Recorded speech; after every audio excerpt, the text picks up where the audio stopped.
Well, hello everyone, and welcome to October's tip of the month. And I just returned from a trip to Kauai where I was teaching my Kauai workshop. And I'm home just very briefly. I'm going to be off in the morning to Scotland for a couple of weeks with good friend Ron Madra. And we are going to be up in the northern part of Scotland photographing, and we're going to see if we can put something together and offer a workshop up there down the line. So stay tuned on that. What I want to talk about today, and I've touched on this a little bit in the past, is getting back to this whole issue of HDR. And if you followed me throughout the years, you know that I was, like a lot of people, a lot of photographers, very excited about HDR when it first came out, but just never really took to the results. They looked rather fake. And there's a whole style that can develop out of HDR, but I'm always looking for realism. Well, all of that's changed with the new Aurora HDR software, 2019. And I'm going to take this even a little further today and show you how I'm going to integrate the Aurora 2019 HDR. You're going to see 5 images here that we'll take a look at individually here in just a moment. And then how I'm going to run the picture through Luminar, and then just finish off a couple of quick things in Photoshop, start to finish. It's really, really simple, very, very powerful. These 5 frames were captured during my Grand Teton workshop last month. We go out every month during the fall season. It's absolutely beautiful.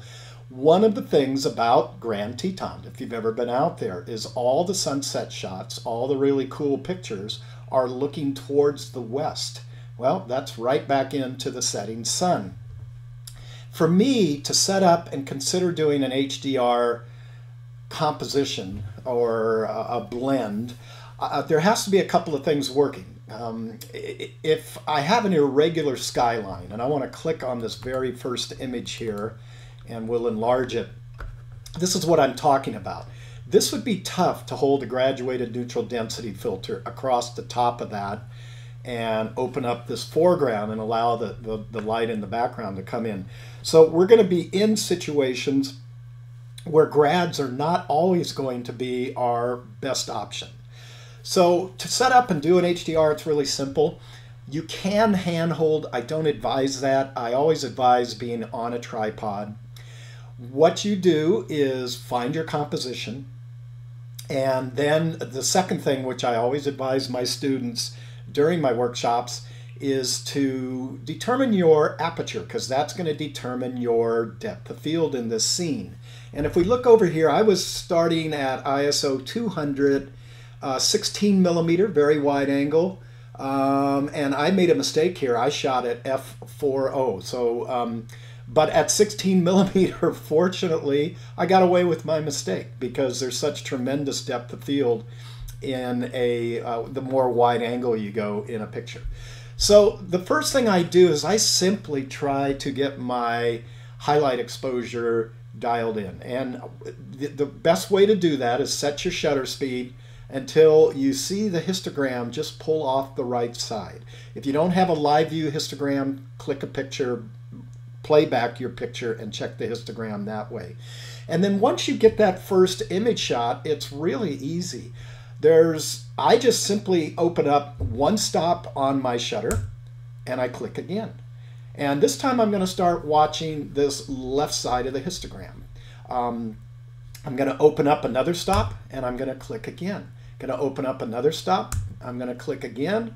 I'm going to open up another stop. I'm going to click again. And now you can see that I've captured all of the shadow detail in this image.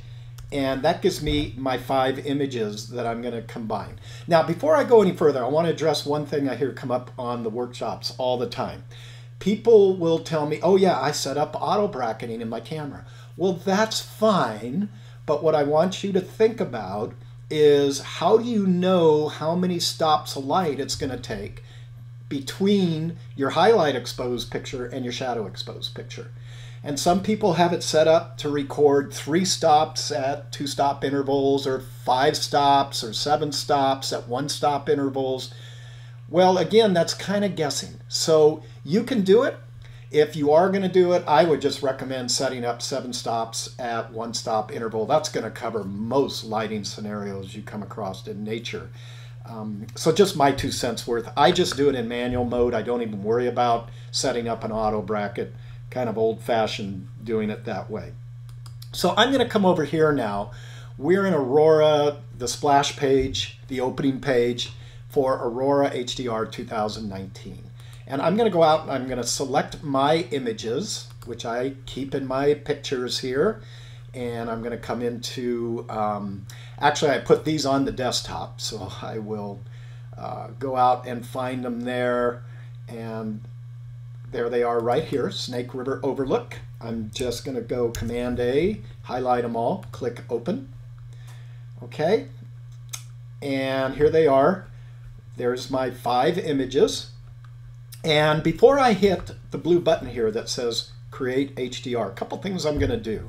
I'm going to go ahead and put in Auto Align, and then I'm going to click on this gear icon, and I'm going to make sure Chromatic Aberration Reduction is put in.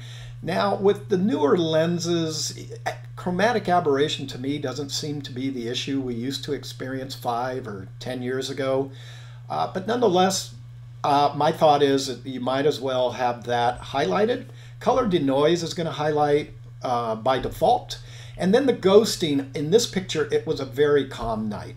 You would click ghosting if you have anything moving, foliage in the wind, water, what have you. But none of that was happening on this evening, excuse me. So I'm just going to go ahead and leave it unchecked. And now we're going to go through the process of what we call tone mapping. This is actually where the software is going to do the heavy lifting for us. And as it's putting this picture together, in the past, I never liked any of the HDR programs that were on the market. Now that was prior to Aurora HDR 2019 coming out. Even the 2018 version I didn't think was quite there. But this one is really amazing. So let's reiterate before I go any further and look at what I did. I took 5 exposures and I did no adjustments in Lightroom. This is the beauty of it. You're just watching the histogram, picking your 5 images. You don't have to do any processing in Lightroom. You open them up through this program. Now, I can come in here and do a lot of corrections if I want in Aurora HDR, but this is where it gets even better. I'm going to come up here to File, and I am going to come here to Open In, and it's going to allow me to go right to Luminar. So I'm going to just take this tone map of my 5 images, and we are going to open it up into Luminar. Now, by default, Luminar is going to come over to the right side here. Luminar is going to open up with some professional adjustments. This is basically nothing more than what you're finding in Lightroom. I tend to clear that out, not on every image, but you know, these are 5 blended image. And the first filter I'm going to go to that I think will do a fantastic job on this is the artificial intelligence filter. And I'm just going to take the boost slider and I'm going to kick it up. And what it's going to do, it's going to keep my highlights in check. It's going to open up the shadows. Just basically, it's going to take this image and kind of average it out for me. So it's a great starting point. And then I want to slide down, and I love their microstructure filter in Luminar. This is basically clarity, but it's even more fine-tuned, and let's hope it really shows here. I want your eye to kind of just watch in here with these pine trees as I move the amount up. And I can go way over the top, so you want to be very gentle with this filter. And I just want to get some of the fine-tuned structure in there to take life, or to come out a little bit, be accentuated a little bit more. Then right underneath it, I'm going to come to my split color warmth filter. This is another one I really like. And I'm just going to bring up the warmth in those clouds a little bit. And maybe, not a lot, just right in there. And just see if we need to cool down that sky just a smidgen. I love the warm against cool skies. Now, we have some issues going on up here with some contrails. and that's fine. So really in 3 filters, I've done my basic adjustments off my tone mapped image.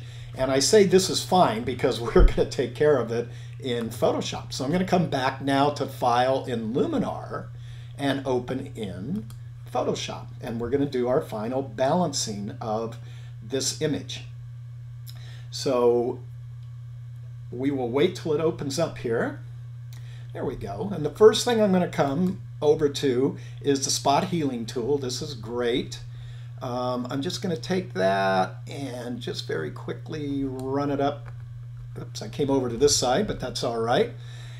And I'm looking at this picture. I would kind of like to burn down this foreground. There's a lot of ways to dodge and burn in Photoshop. The way I really like is through the Tony Kuiper panel.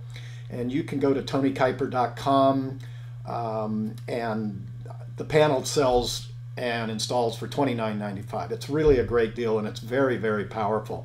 So here's my dodge and burn tools. If you've ever done any work in the analog darkroom way back when I used to make a lot of black and white prints, this is the way we did it. We made a little shape with our hand and held it under the enlarging lens and just sort of moved around in the area and allowed it to hit more light to burn it down. So I'm going to click on that. You can see it automatically changed my setting from normal to soft light, and black is burn. And then if you come up here, let your eye follow right up here, opacity. You don't want to be at 100%. I would rather go across the image a few times, and I'm just doing a subtle little burn down along the edge down here just to kind of work the eye away from that edge of the image. And I think the last thing I want to do is I just want to lighten up those trees. So I'm going to come back up here, and we're going to get a dodge image. And now you see it change from soft light to overlay. Soft light and overlay are primarily just affecting the midtones in an image. And again, I'm just going to leave it at 20%. It also automatically flipped over my black and white. So now white I'm going to be subtracting light from. And I'm just going to kind of come in here and just sort of lighten up these trees a little bit. Just very gently, just so they stand out a little, but not too much. And I'm doing that kind of in a rushed vein here. I would take a little more time with it, working on the image. But really, that's kind of as simple as it gets. Let's turn these layers off. And you can see now it just, again, with doing dodging and burning, I call it sculpting an image. We're really kind of moving the eye away from the edge and into the center of the image where all the action is. So you can see just how simple this is. If you go to my website, which the URL is listed there at donsmithphotography.com, click on the discounts and affiliates, you can go out and get yourself a copy and get 10% off the purchase price of both Aurora HDR 2019 and Luminar. And Tony Kuiper, I'm sorry, we don't have an affiliation. Tony stopped the affiliations a couple of years ago, but for $29.95 you can get his panel, or you can just simply use the dodge and burn tools in Photoshop also. So that's how simple it really is. And with starting with 5 images in Aurora HDR 2019, moving into Luminar and finishing up in Photoshop, it's very quick, very easy, and now we can recapture the scene the way our eye sees it and not the way our sensors in their limited capacity with dynamic range captures this in a high contrast scene. So you can always go to my website, with the URL is right here on the screen at donsmithphotography.com. Go to discounts and affiliations, click on Luminar and HDR or Aurora HDR 2019, and get a little bit of a price break when you go through using that link, and you'll be off and running. So I'm off to Scotland, and hopefully next month we've got some images from Scotland we can talk about. And until then, we will see you later.